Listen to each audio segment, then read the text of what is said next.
Welcome to Chistel.com, Chistel.com YouTube channel. We are delighted to have you here with us on our YouTube channel. And who am I? I am author Denise Turney, author of the new book, Love Pour Over Me. That's my new book. It's available at Amazon.com and in print and ebook and at our website, Chistel.com, Chistel.com. Okay, so what is today's session about? And we've had several weekly sessions where we cover things and just entertainment, fun things, book conferences, places to market your books, how to get the most out of Twitter, how to get on radio shows. And I've been doing radio for 12 years. I like to give advice that I know works because I've tried it. I don't like repeating what somebody else has said. It might sound good, but if it didn't work for me or if I don't know people who it did, then you can go to those sources and get that information. I like to give you information that I've tried and I have personally seen work. So what are we going to talk about here today at our Chistel.com YouTube channel? And today I was actually watching a show on a sports channel, and I was watching track and field, the SEC Southeastern Conference track and field championships. And they afterwards, after the championships went off, they had on a piece about, there were two pieces about two track and field athletes. One who had MS, and she went on to become North Carolina's #1 state runner. I mean, it was just amazing. Her body would literally break down after her races, but she kept going and she won. She went indoor and outdoor, and just an inspiring, amazing story. The other story that came on before this one was about LoLo Jones, and her name I think is Lori Jones, and I think she's from oh, I wanted to say Illinois, but I don't think so. She's from somewhere, one of those areas where in the winter they get lots of snow. Okay, and then I'll tell you why I said that.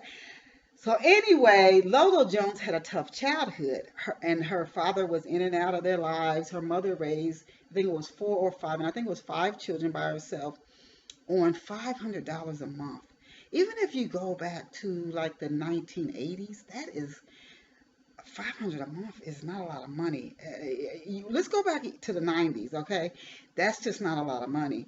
So to raise 5 kids, not one, that might even have been difficult if you tried that in the 1970s. So I tip my hat to her mother. It's amazing, and this is a part of the theme for this Chistel.com YouTube session. It's amazing what you can do when you really want to do something and you refuse, and I mean absolutely refuse, to let anything stop you. I have heard, like in A Course in Miracles, that once you wholly desire something, it has to happen. So once you make up your mind, there is no other option for me. Doors open. It's like miracles just start flooding in. So she may have learned that subconsciously from her mother, LoLo Jones. Anyway, her father, this is where she lived and the snow comes in, he would buy all these odd cars that LoLo Jones said on this show. And so they would break down or just, I don't know, run out of gas.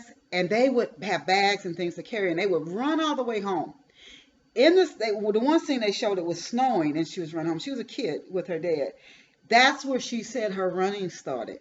Just start running because the car stopped.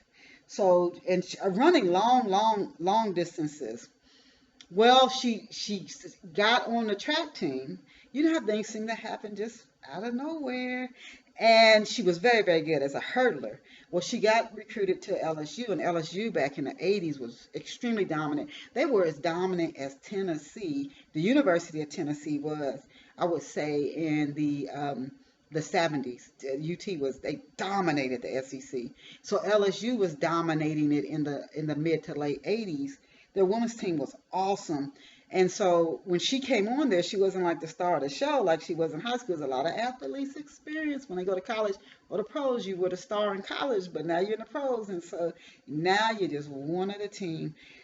But LoLo worked so hard when you think about her childhood that she moved all the way to the front. And she ended up suffering a spinal cord injury because she kept hitting the hurdles. She was a hurdler. Think Edwin Moses. Think Edwin Moses from my home state of Ohio, undefeated, 100 professional hurdler races, and he never lost one, and I think he's the only athlete with 100 professional competitions, and he never was defeated, not even once. But so Lolo Lolo Jones, she had a spinal cord injury. She was a hurdler, and she started hitting the hurdlers, and so she had surgery, and her surgeon said she came back faster than anybody he had ever seen. All of this, the runner with the MS, Lolo Jones, I have interviewed so many people in magazines, radio, and I gotta tell you, I find that the people who get the most done, they have the busiest schedules, which is amazing to me. Every time I talk to somebody and I ask them what all they do, and then they volunteer and they serve on top of all the other work they do.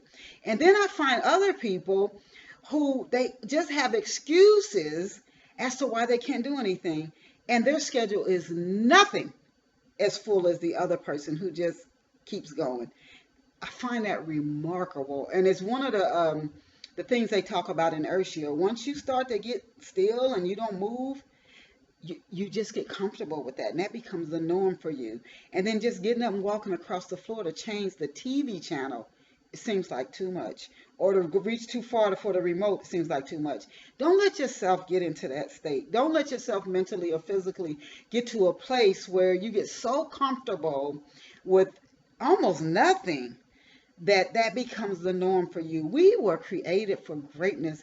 We're not to be small and to be little. So let that awesomeness come out of you the same way Anthony Robbins says in awaken the giant within. We will never be content with smallness. We weren't created for that. When you think of the image of what we were created in, the greatest force ever, and some say the only force ever, why would you play it small? For what? For who? To make somebody else feel good because they don't want to really reach out? You would do them a better service if you went for broke. You did the best you could and inspired them to get up and do better for themselves rather than try to make somebody feel comfortable because they don't feel like you're out in front of them. So don't do that. So that's what this Chisel.com session is for. Put your mind to it. If MS couldn't stop a runner from winning a state, cross country, and indoor long distance title, what excuse are you using to stop you? The same thing with Lolo Jones. So I ask you, you need the same grit that people who do succeed have to win at what you want to win at. And they worked hard at it. These people worked hard at it. I'm talking about sweating and putting it in. And it's not glamorous work. I've heard Usain Bolt say, to win those championships, that's not glamorous. You don't see the hard work. You don't see the times they empty their stomachs because they're just so sick. The heat, the hard work, the hours and hours of running just for less than 10 seconds of the public spotlight. And so you have to really want it and work hard. And stop telling yourself that those who win, I think about Cain and Abel, stop telling yourself that those who win do so. Those who might be doing better than you, they started where you are, they've gotten their finances together, they've gotten their life together, they might have left an addiction behind, they may have lost weight, they've gotten healthier, whatever it is. Stop telling yourself that they did it and you haven't because they have it easier than you, because that's not true. So reach down, dig down, whether it is writing or whatever it is you want to do, and do what it takes. Don't give yourself an option to fail, however long it takes. I think about Daniel in the scriptures who prayed for 63 years. Do whatever it takes. Just say, there's no other options for me. I am going to win. And so I thank you, and I encourage you to come back here to Chisel.com YouTube channel and to get a copy of my new book, Love Pour Over Me. If you love mystery and relationships, I really think you're going to enjoy Love Pour Over Me. And if you get a copy in print or digital format, let me know how you enjoy it. You can again go to the website and read free excerpts, CHISTELL.com, Chisel.com, or Amazon.com, BarnesandNoble.com. If you don't see it on the bookstore shelf, just tell the clerk, I would like to get a copy of Love Pour Over Me by Denise Turney. And please let me know how you enjoy the book. And check out Off the Shelf Book Talk Radio, Saturday mornings, 11 a.m. Eastern Standard Time at Blog Talk Radio. Off the Shelf with Denise Turney on Blog Talk Radio. Thank you. Bye for now. You are blessed. And remember, go do amazing things.